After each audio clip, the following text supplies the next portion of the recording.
ঝররে ওরে নমর বেটা মানব চাকরি বিচ্ছুরন্ত যোগ মায়া সমাস্তি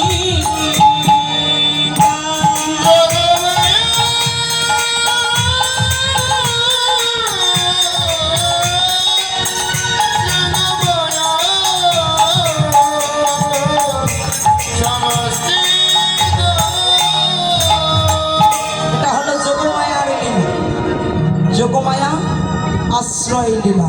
যোগমায়াকে স্মরণ না করলে লীলা হবে না। তাই যোগমায়াকে স্মরণ করে শরদ চন্দ্র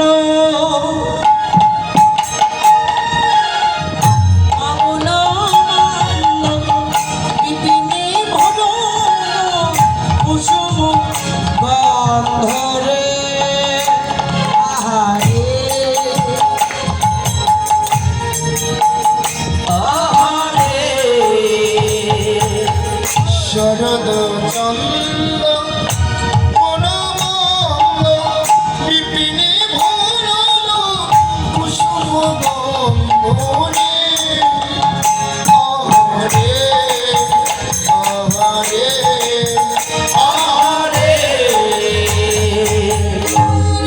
মল্লিকা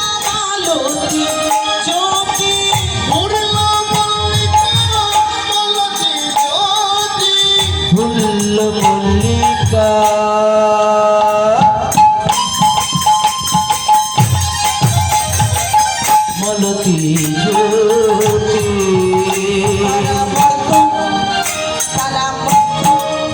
মধুকর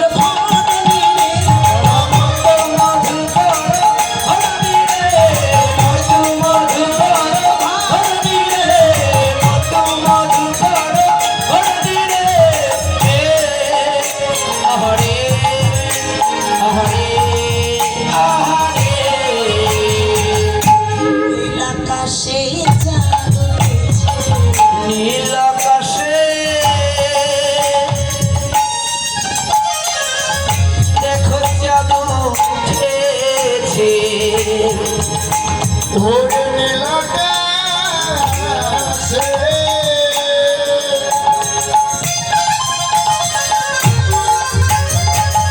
ওরে দেখো চাঁদ উঠেছে আজ শোনো কলা পূর্ণ হয়ে দেখো তারা মালা গলায় পড়ে তারার মালা গলায় পড়ে তারার মালা গলায় পড়ে তারার মালা গলায় নীল আকাশে দেখো চাঁদ উঠেছে। 16 কলা পূর্ণ হলো। কলা বাহ বাহ বাহ বাহ, বিহারি যায়। 16 কলা পূর্ণ হলো। এই 16 কলা পূর্ণ হয় না? 16 কলা যতক্ষণ পূর্ণ হয় না ততক্ষণ মহারাষ্ট্রে যেতে পারবে না। তাহলে 16 কলা ওকে করোনা অবহেলা। আচ্ছা 16 কলা গোবিন্দ চরণে লাগে, লাগে না? 16 কলা গোবিন্দ চরণে লাগে। 16 কলা ব্যতীত গোবিন্দ সেবা হয় না। আচ্ছা গাছের কলা দিয়ে কি ভগবানকে পাওয়া যায়? প্রশ্ন রাশে তো এসেছি, তাই না? গাছের কলা দিয়ে ভগবান পাবো? সম্ভব না। তাহলে 16 কলাই অর্পণ করতে হবে। 16 কলা অর্পণ না করলে ভগবানকে পাওয়া যাবে না। তাহলে 16 কলা কোন কলা? জড় জগতের কলা, সাগর কলা, কোন কলা? মহাজন বললেন এই জড় জগতের কলা নয়, তোমার দেহ ঘরে যে কলাই আছে সেই কলায় অর্পণ করো 10 6 16 ষড়রিপু 10 ইন্দ্রিয় 6টা রিপু 6টা রিপু 10টা ইন্দ্রিয় 10 6 16 যতক্ষণ পর্যন্ত এই 16 আনা গোবিন্দ চরণে দিতে পারবেন না ততক্ষণ পর্যন্ত গোবিন্দের চরণ প্রাপ্তি সম্ভব হবে না। ষড়রিপু কাম ক্রোধ লোভ মোহাম্মদ মাৎসর্য। তাহলে 5টি কর্মেন্দ্রিয় 5টি জ্ঞানেন্দ্রিয় এই 10টি রিপুকে তার চরণে অর্পণ করে দেখো গোবিন্দ চরণে পাবে। গোবিন্দকে পাওয়ার জন্য কোনো তন্ত্র জানতে হবে না, কোনো মন্ত্র জানতে হবে না, কোনো ব্রত ধ্যান করতে হবে না। তাহলে 16 কলাটা অর্পণ করো। এই জড়জগতের কলা নয়, যারা দেহ ঘরের কাম কলাটা গোবিন্দ চরণে দিতে পারে তারাই আমার গোবিন্দের সঙ্গ।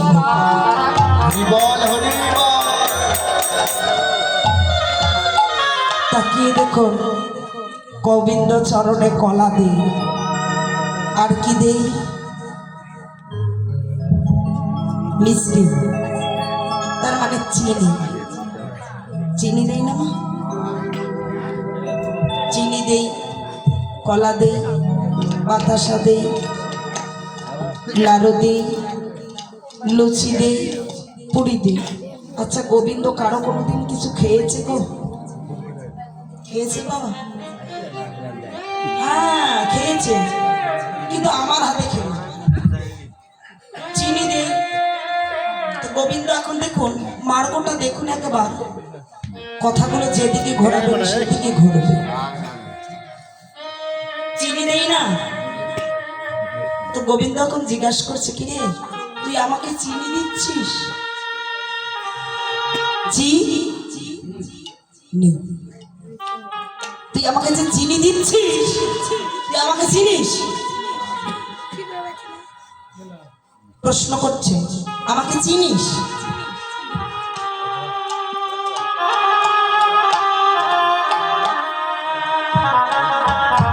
গোবিন্দকে চিনি আমরা? চিনি বাবা? চিনি। যে আমাকে চেনে আমি তাকে চিনি, যে আমাকে চেনে নাই আমি তাকে কোনোদিন চিনি না। যার সঙ্গে গোলক থেকে মর্ত ধাম পর্যন্ত আছে আমার চেনায় আর চিনি, তাই তো আমি তারে চিনি। আর আমরা পাবলিক তো মনে করেছি গোবিন্দ বুঝি চিনি খুব খায়, তাই না বাবা? গোবিন্দ বুঝি চিনি খায় না গো, চিনি। গোবিন্দ বলছে চিনি, আমাকে চেনো না, তাহলে আমিও তোমাকে চিনি না। তুমি যদি আমাকে না চেনো তাহলে আমি চিনবো কি করে? আগে চেনো তবেই তো তোমাকে চিনবো। আচ্ছা বাবা আমরা চিনবো কি করি? নিজেকেই তো চিনি না। নিজেকে চিনি? আমি কে? আমি কে রে? আমি কে? না আমি চিনি না। আমরা পরিচয় দেই আমি ব্রাহ্মণ, আমি বৈষ্ণব, আমি বিচারক, আমি মেয়ে, আমি ছেলে। কি বিচার করছি না? ছেলে মেয়ে। শাস্ত্র বললেন, গীতায় প্রমাণ করলেন, গীতা খুলে দেখবেন, গীতায় বলা হয় তোমার একটাও পরিচয় নাই। আত্মা বায়ু হতনের আশ্রয় কেউ নাই আমার, কেউ নাই আমার, আমি একা। আমার পরিচয় কি জানি না। শাস্ত্রে প্রমাণ করলেন তাহলে আমার কেউ নাই, আমার কেউ না, আমি কে সে নিজেকেই চিনছি না, তাহলে গোবিন্দকে চিনব কি করে? বায়ুভূত নিরাশ্রয়, আত্মা বায়ুভূত নিরাশ্রয়। দেহটার মধ্যে যে বাতাসটা আছে তার কোনো কানেকশন, তার দেহের মধ্যে কোনো একটা লিন নেই। যদি লিন থাকতো তাহলে দেহটা রেখে বাতাসটা চলে যেত না। বায়ুভূত নিরাশ্রয়, বাতাসে এসেছি আবার বাতাসে মিলে যাব। বাতাসে আমি জন্ম নিয়েছি আবার বাতাসে মিশে যাব, ঘুরবো ঘুরবো। দেখুন একটা মানুষ যখন মারা যায় বাতাসের সঙ্গে যায় না, বাতাসে ঘুরতে থাকে ঘুরতে থাকে, ঘুরতে ঘুরতে ঘুরতে ঘুরতে। প্রকৃতির নিয়ম অনুসারে শাস্ত্র প্রমাণ করলেন যেদিন বৃষ্টি হবে, বৃষ্টি জলধারার সঙ্গে সেদিন আমি আবার আসবো। কোথায়? খাদ্যশস্যে আমি আশ্রয় নেব। মানুষ বা যে কোনো প্রাণী সেই খাবারগুলো গ্রহণ করবে। অন্ন থেকে জীব উৎপন্ন, কলিজীব অন্নগত প্রাণ, খাদ্য না খেলে বাঁচে বাবা? অন্ন হতে জীব উৎপন্ন, সেই অন্ন হয় বৃষ্টি হতে, বৃষ্টি হয় মেঘ হইতে, মেঘ হয় যজ্ঞ হতে, যজ্ঞ হলো কর্ম হতে, কর্ম আসে তোমার বেদ অনুসারে। বেদে যাহা অন্তর্ভুক্ত তাই তো করছি, বেদে যাহা অন্তর্ভুক্ত তাহাই করা হয়। তাহলে অন্ন হতে জীব উৎপন্ন হচ্ছে, আমি খাদ্যশস্য আশ্রয় নিলাম। মানুষ বা যে কোনো প্রাণী খাবারগুলো গ্রহণ করলো। পুরুষ হলে কথা, পুরুষ হলে শুক্রে, নারী হলে শনিতে রূপ নেব। রাস কিন্তু শুনতে এসেছেন, শুক্র শনিটাকে যেটাই বোঝেন না। শুক্র শনির মহামিলন হবে, আবার একটা জটরে যাব, যে কোনো মায়ের গর্ভে গিয়ে জন্ম নেব। বলুন তো আজকে আপনারা মানব কোলে পেয়েছেন, আগামীকাল কি রূপে জন্ম নেবেন কেউ বলতে পারে? রাস্তার কুকুরটা তোমার মা হতে পারে, গরুটা, ছাগলটা, টিকটিকিটা, গিরিগিটিটা কে যে তোমার মা হবে? তুমি ছেলে মানুষ হবে না মেয়ে মানুষ হবে তাও তো বলতে পারো না। শাস্ত্রে বললেন প্রভু জন্ম হোক যথা তথা কর্ম চাই ভালো। জানি না আমার কোনে বা কুলে, কোনে বা ঘরে আমার জন্ম হবে, আমার জানা নাই। জন্ম হোক যথা তথা কর্ম যদি ভালো হয়, যে কুলে যে ঘরে জন্ম দাও না কেন তাতে দুঃখ নাই। তোমার কাছে একটা নিবেদন আছে,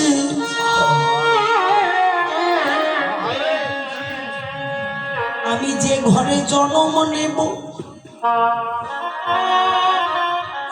আমার মা যেন কৃষ্ণ ভক্ত হয়ে যায়। মায়ের বদলে কৃষ্ণ নাম শুনিব মুখে, জন্ম যাই হেবে সুখে। যদু কহি এই বঞ্চম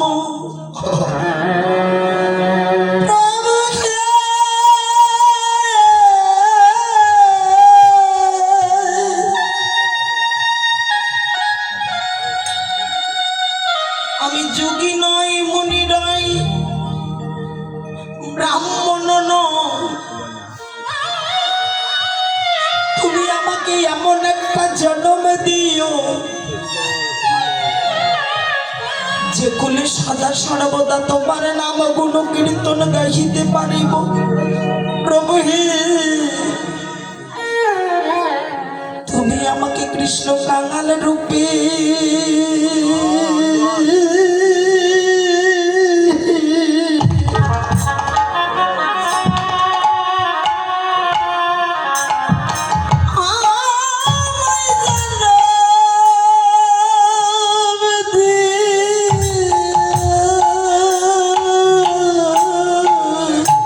প্রভু গো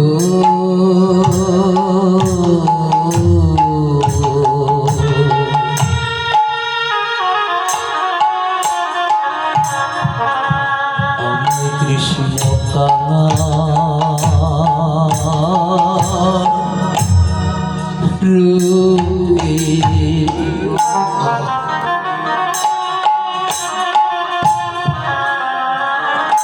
ও তুমি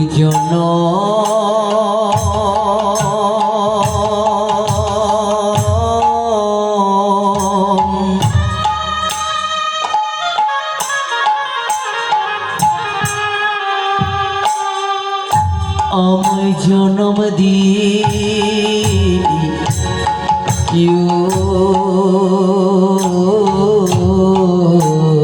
জগতে আর কোনো ধন চাই না আমি।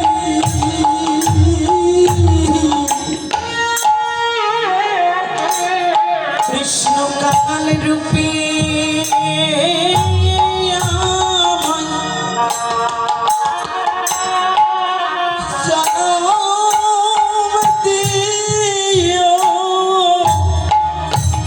ওরে আমি আর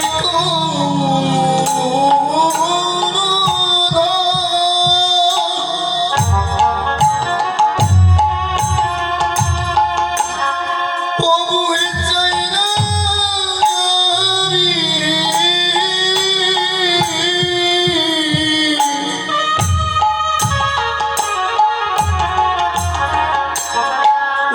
কৃষ্ণ কাঙাল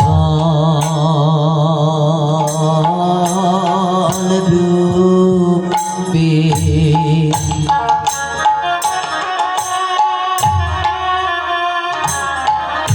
প্রভু আমায়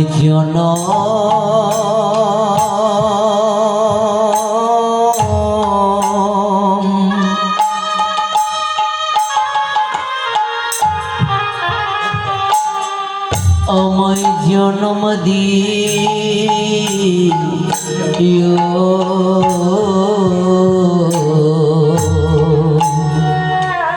যদি কাঙাল হতে পারি তবেই তো জন্ম ধন্য। কাঙাল রূপে জন্ম পেলে ভক্ত হরিদাস ব্রজ গোপীগুলোর দুঃখের কোনো সীমা ছিল না। গোপীগুলো ঘরে যখন ঘুমাচ্ছে